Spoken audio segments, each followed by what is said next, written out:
Price Lord. எல்லாருக்கும் சோத்திரம். பிரியமானவர்களே, இந்த ஜீசஸ் சைட்டு காலிவிட்டு வழியாக பார்க்கிறேன். சகோதர சகோதரிகளுக்காக கர்த்தரை சோத்திருக்கிறேன். சங்கீதம் 143 நம்ம பார்க்கிறோம்.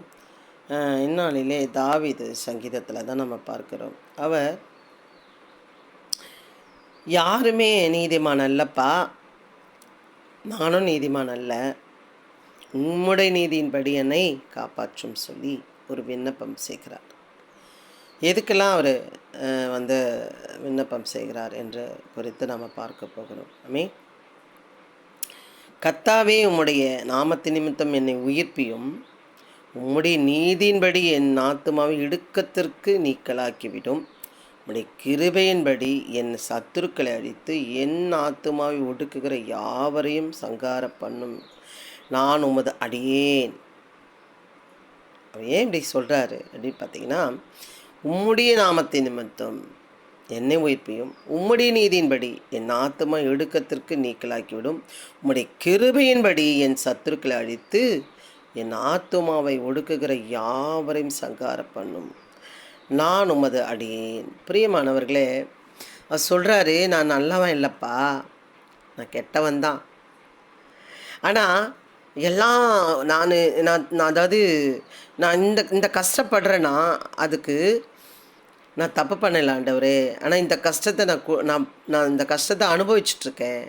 ஆனால் நான் தப்பு பண்ணலை சாமி.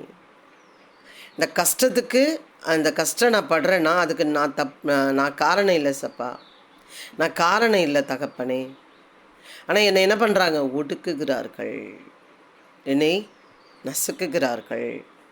என்னை நீங்கள் என்ன பண்ணுங்க, காப்பாற்றுங்க. தாவே, உம்முடைய நாமத்தின் நிமித்தம் என்னை உயிர்ப்பியும், உம்முடைய நீதியின்படி என் ஆத்துமாவை இடுக்கத்திற்கு நீக்கலாக்கிவிடும்.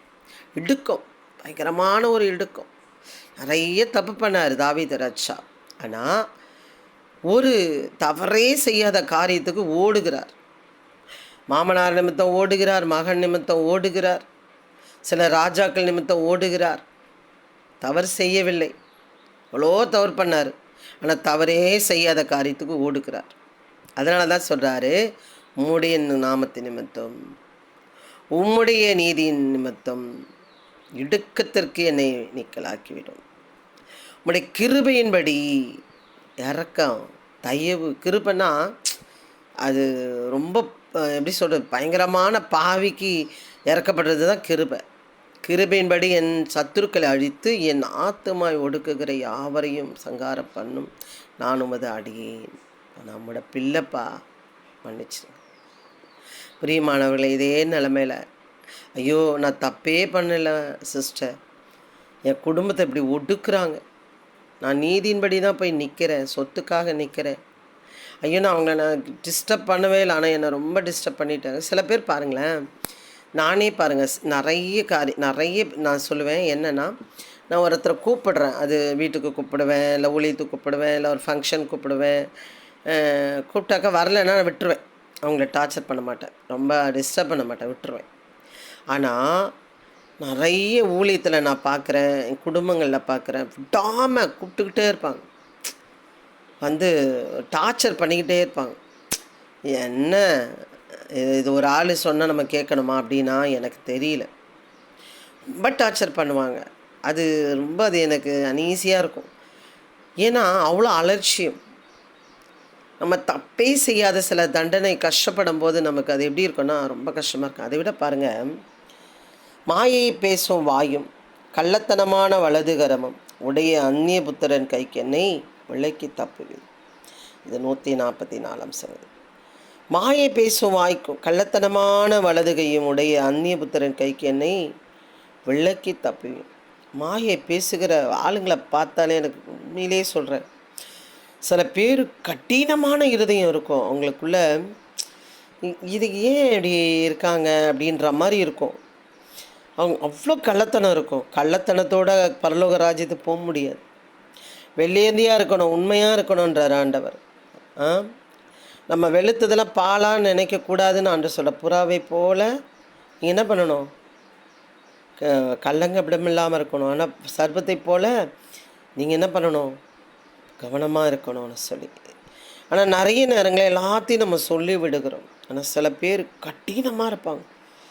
அவங்க அடுத்தது என்ன செய்வாங்கன்னா, அவங்கள நம்பி ஒரு காரியத்தை நம்ம செய்ய முடியாது. மாயை பேசும் வாயும், கள்ளத்தனம் மான வலது கையும் உடைய அந்நிய புத்தரின் கைக்கு என்னை நிறைய பேர் இருக்காங்க.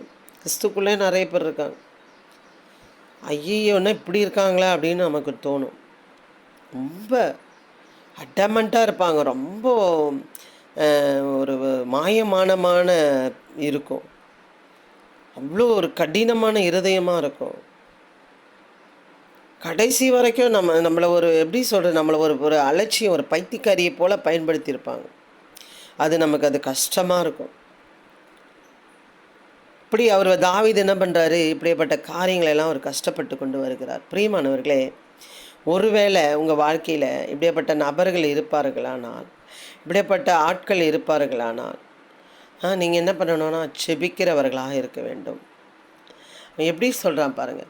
நான் நல்லவன் தான் இல்லை, ஆனால் நான் தவறு செய்யாததுக்கு என்ன பண்ணி கொண்டிருக்கேன், ஓடிக்கொண்டிருக்கிறேன். அதனால் உம்முடைய கிருபையின்படி, உம்முடைய நீதியின்படி, உம்முடைய நாமத்தின்படி என்னை ஒடுக்குகிற யாவரையும் சங்காரம் பண்ணும் நான் உமது அடியே. நம்ம சங்காரம் பண்ணுங்கன்னு நம்ம கேட்க வேண்டாம். ஆனால் அவர்கள்கிட்ட இருந்து எங்களை காப்பாற்றுங்கப்பா. நம்ம ஜெபிப்போமா. ஆமாண்டவரே சோத்திரம், ஆண்டவரே சோத்திரம். நாங்கள் நல்லவங்க இல்லைப்பா, ஆனால் சில விஷயங்கள் நாங்கள் தப்பே பண்ணாமல் எங்களை சில பேர் சில காரியங்கள் வச்சு செய்யும்போது அது எங்களை கஷ்டமாக இருக்குது சப்பா. இவங்களை நம்பி எப்படி ஊழியம் கொடுக்குறது, இவங்களை எப்படி நம்புறது, இப்படி கள்ளங்கபடமாக இருக்கிறாங்களே, இப்படி ஒரு என்ன யோசனை பண்ணுறாங்கன்னே தெரியலையே, இவங்க அடுத்தது என்ன செய்வாங்கன்னே எங்களுக்கு தெரியலையே, இந்த பிள்ளை என்ன பண்ணோம் எனக்கு தெரியலையே, இந்த குடும்பம் என்ன பண்ணோம் எங்களுக்கு தெரியலையே அப்படின்னு சொல்லி அப்பா கவலைப்பட்டு கொண்டு இருக்கிற குடும்பங்களுக்காக நான் செபிக்கிறேன். அவர்களை ஆண்டவரே உன் நாமத்தின்படி, உன் கிருபையின்படி, உன் இரக்கத்தின்படி ஒடுங்கி கிடக்கிற, ஒடுக்கப்பட்டு இருக்கிற ஆண்டவரே இந்த ஆவியில் ஒடுக்கப்பட்டு இருக்கிற ஜனங்களுக்கு நீ உதவி செய்யும்படி நான் செபிக்கிறேன். அப்பா ஆண்டவரே, எங்களை டார்ச்சர் பண்ணுகிற, எங்களை விடாமல் டார்ச்சர் பண்ணுகிற, எங்களை ஓட தோர்த்துக்கிற ஆண்டவரே, எங்களை ஒன்றுமே இல்லாமல் ஆக்கினு நினைக்கிறேன், நாங்கள் குடும்பம் கலைந்து போகணும்னு நினைக்கிறேன் நபர்களுக்கு முன்னாடி ஊழியங்களை ஒன்றுமே இல்லாமல் ஆக்கினோம், சீரோவாக்கினோம், இவங்களை தனியாக்கினோம் அப்படின்னு நினைக்கிற எல்லா சத்துருக்களும் திட்டத்துக்கும் விலக்கி ஆண்டவரே அப்பா முத்திரை போடும்படியா சபிக்கிறேன். ரத்த கோட்டைக்குள்ள வைக்கிறேன்னப்பா. ஆண்டவரே பாதுகாத்து கொள்ளுங்க. ஆண்டவரே சோத்திரம். ஒடுக்கப்படுகிற யாவருக்கும் நான் தேவன்னு சொன்னீங்களப்பா. நிறைய காரியங்களை செய்யுங்க. ஒடுக்கப்பட்டு இருக்கிற அநேக பிள்ளைகளுக்கு, குடும்பங்களுக்கு பெற வேண்டியது நியாயமாக பெற வேண்டிய சொத்துக்கள் பெற முடியாமல் ஒடுக்கப்படுகிறவர் ஆண்டவரேப்பா, ஒரு கண்ணில் வெண்ணெய் ஒரு கண்ணில் சுண்ணாம்பு வைக்கிற தாய் தகப்பன் மத்தியில் ஆண்டவரே ஒதுக்கப்பட்ட பிள்ளைகளுக்காக நான் செபிக்கிறேன். ஆண்டவரே நீங்கள் பாதுகாத்துக்கொள்ளுங்க. ஆண்டவரே சோத்திரம். பெற்றோரை மதிக்காத பிள்ளைகள் மத்தியில் ஆண்டவரே பெற்றோர் தவிக்கிற பெற்றோருக்காக செபிக்கிறேன். அவர்களை நீர் காத்து கொள்ளும்படியாக செபிக்கிறேன். ஆண்டவரே உண்மையாக நேரத்தோடு செய்கிறேன், ஊழியத்துக்கு ஓடுறேன், ஆனாலும் என்னை நொறுக்க பார்க்குறாங்கன்னு சொல்லி கவலைப்பட்டு கொண்ட ஊழியக்காரனுக்காக செபிக்கிறேன். ஆவியானோ தாமே ஆளுகை செய். புரியாத கணவர், புரிந்து கொள்ளாத மனைவி, தவிக்கிற கணவன் மனைவிக்குள்ளே இருக்கிற எல்லாம் பிரிவின் ஆவிகளை ஆண்டவரே நீர் எடுத்துப்படும். உன் கிருபையின்படி அவர்களை ஆசீர்வதிப்பீராக. பலப்படுத்தவும் பொறுப்படுத்துக்குள்ள வழி நடத்து. இயேசு கிறிஸ்து நாமத்தினாலே நான் செபிக்கிறேன் அப்பா. நல்ல பிதாவே, ஆமீன். ஒடுக்கப்பட்டிருக்கிறீங்களா? கர்த்தரிடத்தில் கேளுங்க, அவன் சொல்லுகிறான் பாருங்கள். ஒடுக்கப்படுகிற யாவரையும் சங்காரம் பண்ணும் நான் உமது அடின்னு. நம்ம அப்படி கூட கேட்க வேண்டாம், சங்காரம் பண்ணுன்னு கூட கேட்க வேண்டாம். ஆண்டவரே ஒடுக்கப்படுகிற யாவரு கரத்திலேருந்து எங்களை காப்பாற்றும் என்று செபிப்போம். செபியுங்கள், கண்டிப்பாக கர்த்தர் செய்வார். பெற்றுக்கொள்ளுங்கள். ஆமீன். பெற்றுக்கொண்டதை சாட்சி சொல்லுங்கள். ஆமீன். அல்லேலூயா.